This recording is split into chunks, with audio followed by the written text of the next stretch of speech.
वो जब भी आता था छुट्टी में तो ये लोग शिकार खेलने दोनों, कभी सेब मार के नहीं, सेब देखे आपने, सेब छोटा सा होता है जिसमें इतने इतने लंबे कांटे होते हैं, सही पूरे में क्या बोलते हैं उसको, पॉर्क्यूपाइन। हाँ, और वो कभी ये क्या नाम, सुअर, जंगली सुअर को ऐसे कोई जानवर मार मुड़ के लाते थे तो आपस में बांट कर, तो ये वो शिकार जरूर खेलते थे। बाद में भी जाते थे किसी के साथ, लेकिन ज़्यादातर तो दोस्त आता था जब ये एक किस्म के दीवाने हो जाते थे बस।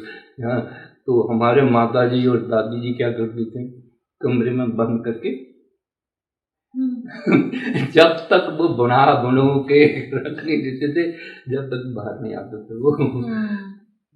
तो उससे का तो एक चीज ऐसी बता दी थी, पता नहीं बुजुर्ग कहते हैं कि वो कांटा जो है ना, वो किसी के घर में रख दो ना तो वहाँ लड़ाई झगड़ा हो जाता है। अब ये पुरानी कहावतें हैं, सही है।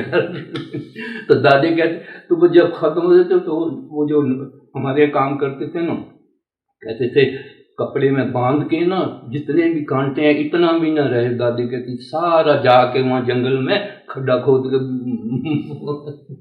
वहीं जाके दफना दो। तो जब आप हवेली में रह रहे थे, स्कूल में थे 5वीं में वगैरह, तो वहाँ पे बिजली तब थी? वहाँ बिजली थी तब? ना, बिजली का नामो निशान नहीं था। तो आप कितने, शहर में बिल्कुल नाम नहीं था। अच्छा, तो वो ऐसा था ना कि दीपक जलते थे, ये सरसों के तेल के ज्यादातर जलाते थे उस टाइम लोग। तो अब गवर्नमेंट ये जैसे PWD वगैरह होती है वहाँ पर, मेरे पिताजी मेंबर भी रहे हैं, वार्ड मेंबर भी रहे हैं, जिसमें लास्ट टाइम पे भी वो रहे। तो मिट्टी का तेल आता था तो थोड़ा थोड़ा मिलता था। घरों में तो लोग डरते थे मिट्टी का तेल इस्तेमाल करने से, ज़्यादातर सरसों का तेल इस्तेमाल करते थे, दीपक जलाना, बस लालटेन जलाना। लेकिन ज़्यादातर मेरा ख्याल है कि लोग जल्दी से खाना बना के शाम को अंधेरा होने से पहले ही और रात को वो कांटे नहीं होते गोबर के, चूल्हे में वो रख दिया है, और सुबह तक उसमें आग रहती थी, ऊपर से राख उठाई और औरतें 5 बजे 6 बजे उठती थी और राख जलाई। तो जैसे सूरज उगने से सूरज डूबने तक सारे काम लोग खत्म कर देते थे ज्यादातर लोग। तो आपका दिन कैसे होता था जब आपका पूरा दिन, आपकी दिनचर्या क्या होती थी जब आप छोटे थे? जैसे सवेरे आप कितने बजे उठते थे? तो आपको जैसे पूरे दिन में आप क्या क्या करते थे जब आप स्कूल में थे? स्कूल में तो कहा ना जबरदस्ती भेजते थे मेरे को, और मैं चाहता था कि स्कूल में ना जाऊं तो अच्छा है, कोशिश ही करता था। लेकिन भाई साथ रहता था, ये तगड़ा था, ये तो इतना तगड़ा था कि मैं आपको क्या बताऊं, पर मेरे सामने नहीं, बस इसको निगरानी के पिताजी कहते थे इसको साथ रख। एक मामा भी आ गया था हमारा गुजरांवाले से, मेरे से 4 साल बड़ा था वो भी हमारे साथ नहीं पढ़ता था, क्योंकि गाँव में स्कूल नहीं था गुजरांवाले, तो वहीं पढ़ता था, तो वो भी जाता था स्कूल में। वो 7वीं में था, हमने 5वीं पास करके 6ठी में गए, बाहर हुई थी। तो मेरा तो हिसाब था, मैं तो खिसक जाता था, और कोई कविता वगैरह हुई तो याद किताबों में से फोटो फाड़नी, फोटो रखने का बड़ा शौक था मेरे को। फोटो रखने का इतना शौक था कि प्रेम नगर में मेरा कमरा फोटो से भरा हुआ था। किसकी फोटो थी? फोटो में सब ये भगवान वगैरह, शिवाजी, मैं दूसरी फोटो कोई नहीं रखता था अपने पास। सब मतलब जितने भी हमारे नेता वगैरह थे या पुराने जितने भी थे, अब दादा परदादा की तो फोटो हमारे पास थी नहीं, वो तो वहीं रहेगी, क्योंकि वहाँ 3 कपड़ों में निकले थे, 2 दिन तो जंगलों में रहे हैं, तो कुछ भी नहीं लाए। एक चप्पल पहनी थी, एक पजामा पहना था, एक कमीज, और ऊपर आधी बाजू की स्वेटर। और नवंबर में निकले थे हम, और नवंबर में कितनी ठंड होती है, फिर वो पहाड़ी इलाका, पर उस टाइम जोश बचपन था, कुछ पता नहीं था दुनिया क्या है, ठंड क्या है, गर्मी क्या है, लेकिन वो उसने बचाना था, बचा लिया जैसे। तो अब क्या और पूछिए आप। तो हवेली में जो आपके पापा या दादाजी जो सब थे, तो उनका मेन क्या खेती बाड़ी ज़मीनें होंगी हाँ सबकी, जमीन थी। तो खेतों में आपको याद है क्या क्या अनाज लगा हुआ था, या जैसे घर में खाने पीने की चीज़ें जो होती हैं वो आपके ही खेतों से आती थी या सब दुकानों से नहीं, बाजार से खरीदी जाती थी? दुकानों से तो हम ये चीनी वगैरह ये गुड़ भी हम घर में ही बनाते थे। जिम्मेदार हमारी ज़मीन इतनी थी कि मैं आपको एक बात बताऊं कि कई दफ़ा मेरे पिताजी को काम करने का बड़ा शौक था, खाली नहीं बैठते थे ये, घर में भी कुछ ना कुछ, ये नहीं कि बाहर का, घर में काम, दवाइयाँ ये बनाते थे, शरबत ये बनाते थे, एक मलहम बनाते थे, ये काली मलहम जख्म के ऊपर लगाते हैं, तो इतनी बू आती थी कि अब वो में कोई बैठ नहीं सकता। वो मलहम तो कपड़ा काट के ना, तो उसमें मलहम रख के वो देते, जैसे किसी को फोड़ा हुआ उसको ऐसे करते थे। वो काम मतलब कुछ ना कुछ करते रहते थे।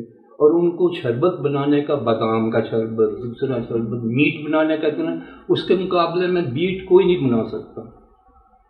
मतलब बनाने वाले हैं कि देखो मेरे निगाह, ये आपको एक बात बताऊं, जब हम आगरे में आए थे तो ये पंजाब के गवर्नर थे ना, छिब्बर साहब, BKN छिब्बर,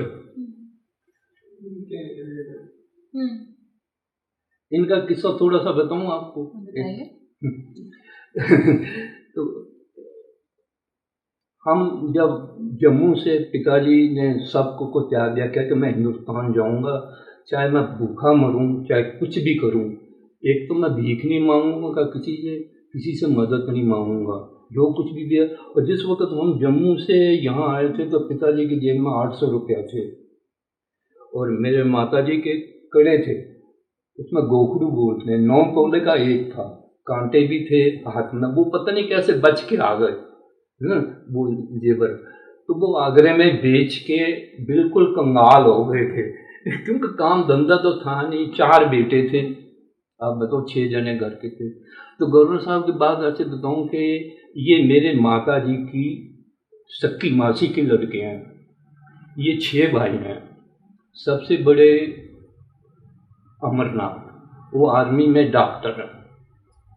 उससे छोटे केदारनाथ, जो अमृतसर में ये जो शराब वगैरह, ये क्या बोलते हैं, आबकारी वगैरह, इनके इंस्पेक्टर थे।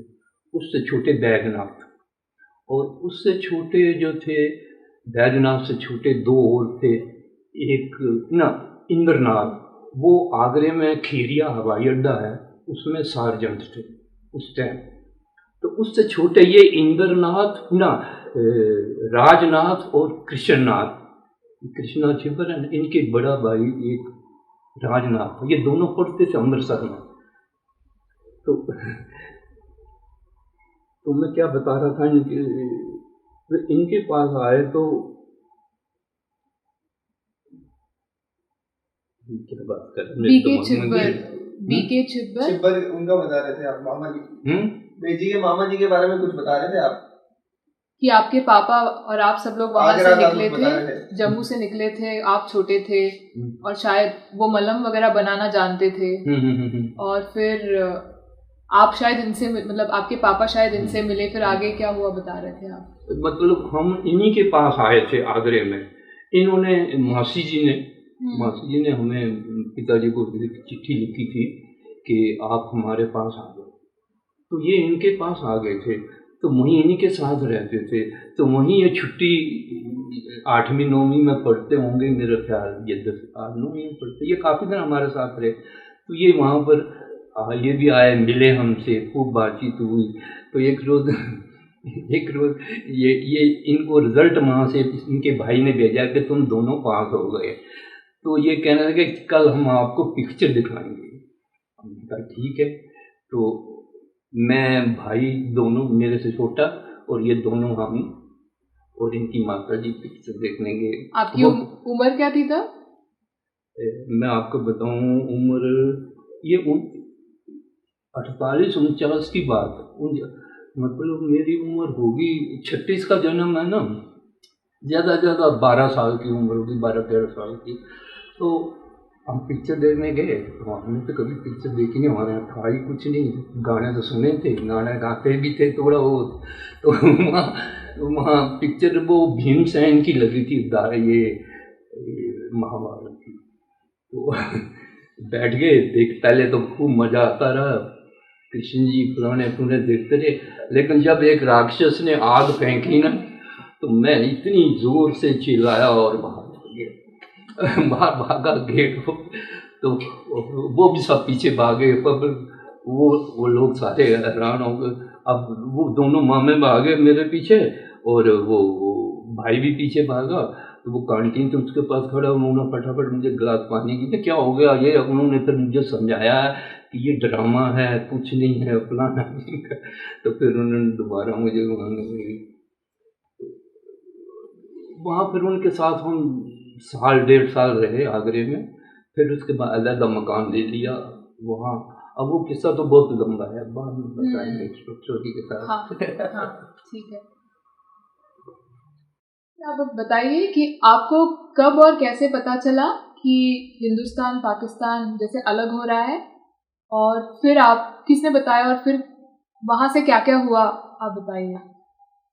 वैसे ऐसे कि उस टाइम के बच्चों में आजकल के बच्चों में बड़ा अंतर है।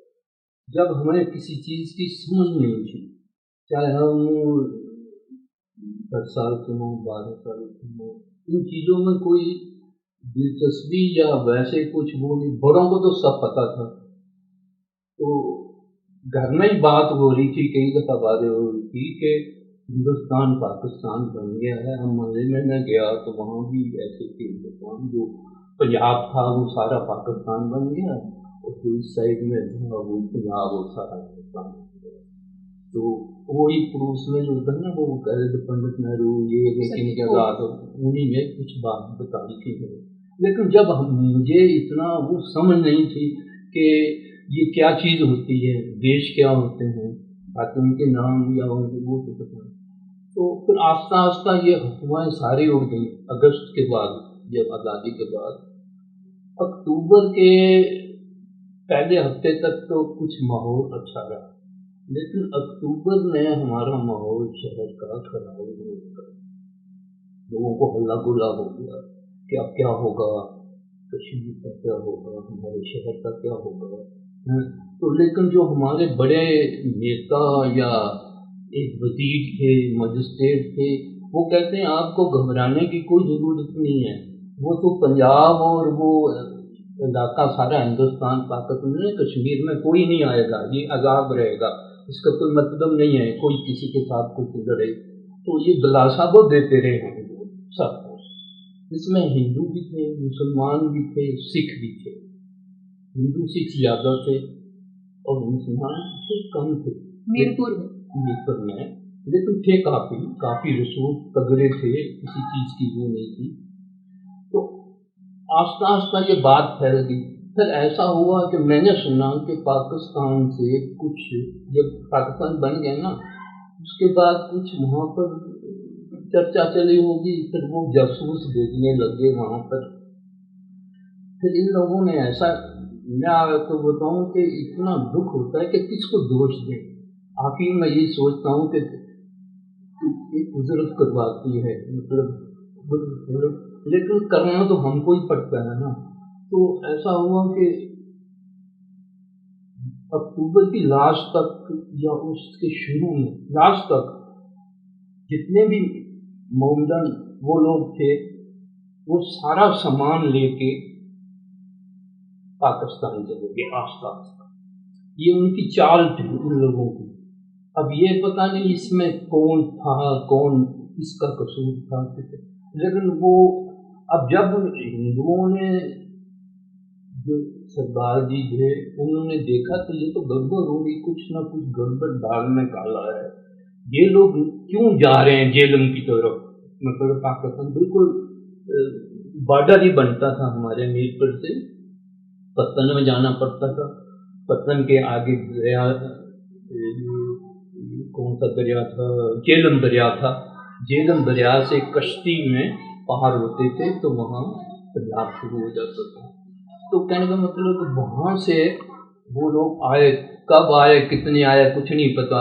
उन लोगों ने ऐसा माहौल बनाया कि जितने भी थे वो सब चले गए। मतलब सिर्फ 5-6 मौलवी रह गए जो मस्जिद में बूढ़े थे, वो बुजुर्ग थे। उन्होंने कहा हम तो नहीं जाएंगे, हम तो नहीं पैदा हुए, अब उनकी बात है। बाकी लोग सब सामान ले गए और आप मकान खाली कर देंगे। एक इलाके में साइड में रहे।